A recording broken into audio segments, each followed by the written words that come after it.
Hi everybody.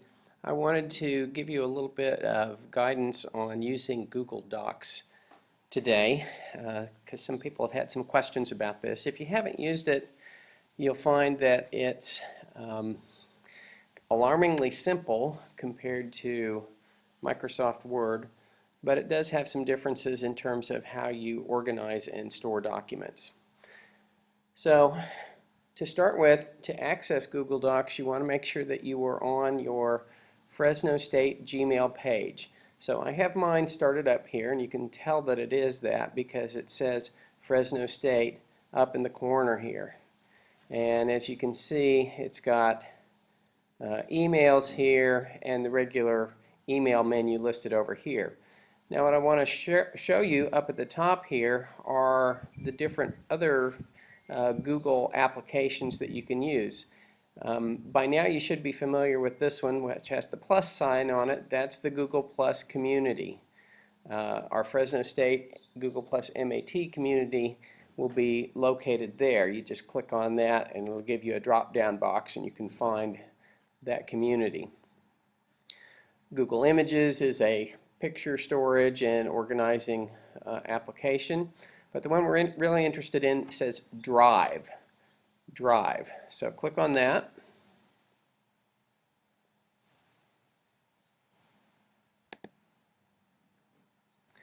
And that will take you to a page that looks like this. Now, it says here you can download it if you want. If you decide you want to download Google Drive for your computer, mine happens to be a Mac, you'll end up with a little icon that you can put on your dock that looks like this, and it basically is just a folder sorting window that comes up, a file manager kind of setup.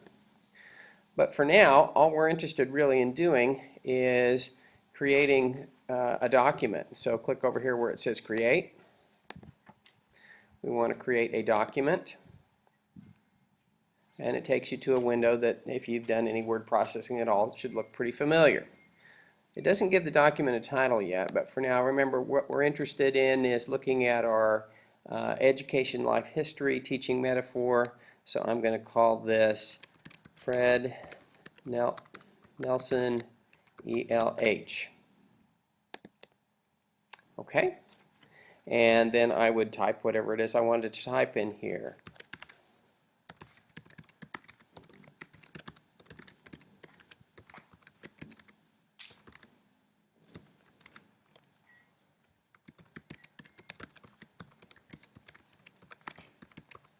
And so on.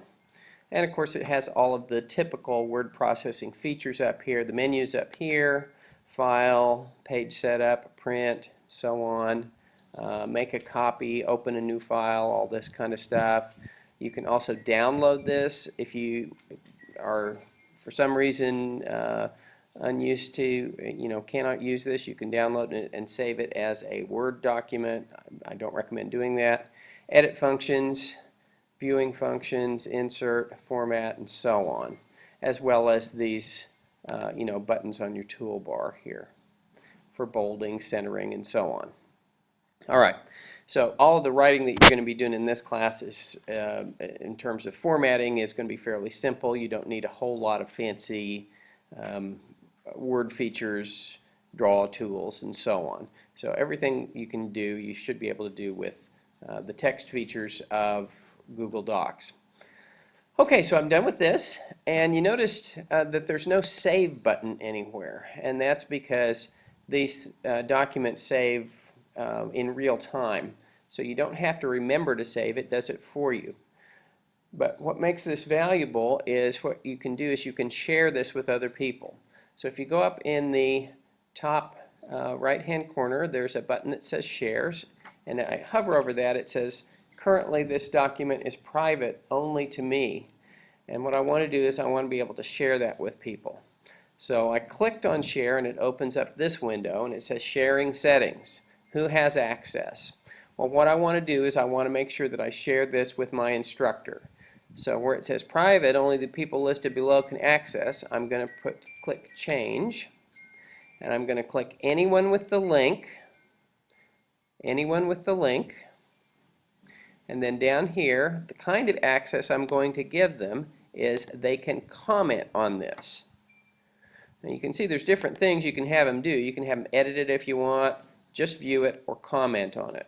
If you're sharing a document with me, you want to check Can Comment, because I'm going to be adding comments to your document that I'm going to want you to respond to.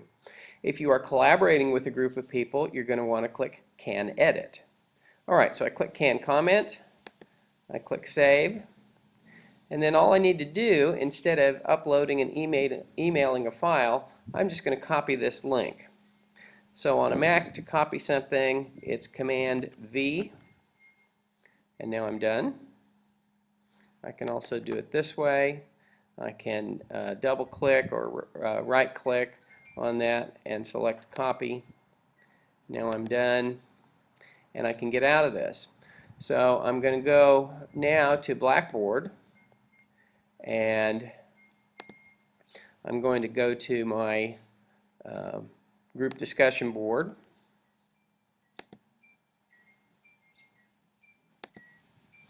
So by now you should be familiar with how to find this stuff. And let's say I'm in group 1. And so I'll go to group discussion board. And I'll go into the forum. And you can see there's 3 other people that have these in here already. And so I'm going to create my own thread.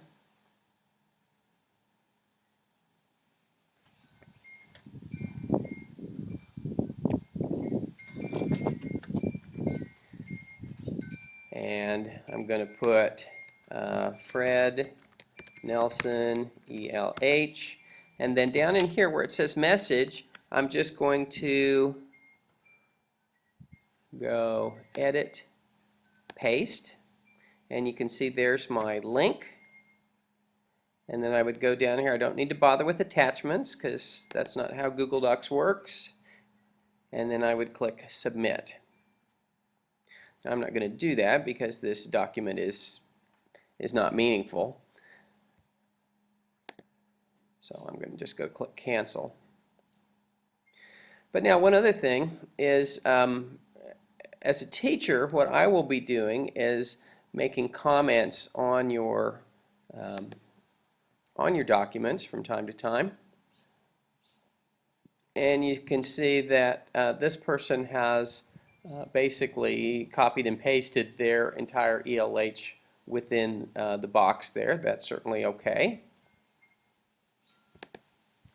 Trying to see if somebody has shared a Google Doc. Looks like everybody's pretty much just typing directly in, which is fine. So if we decided we had this,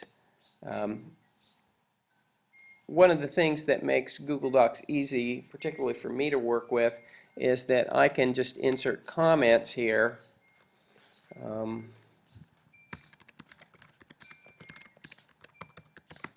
And these comments then are shared in real time also.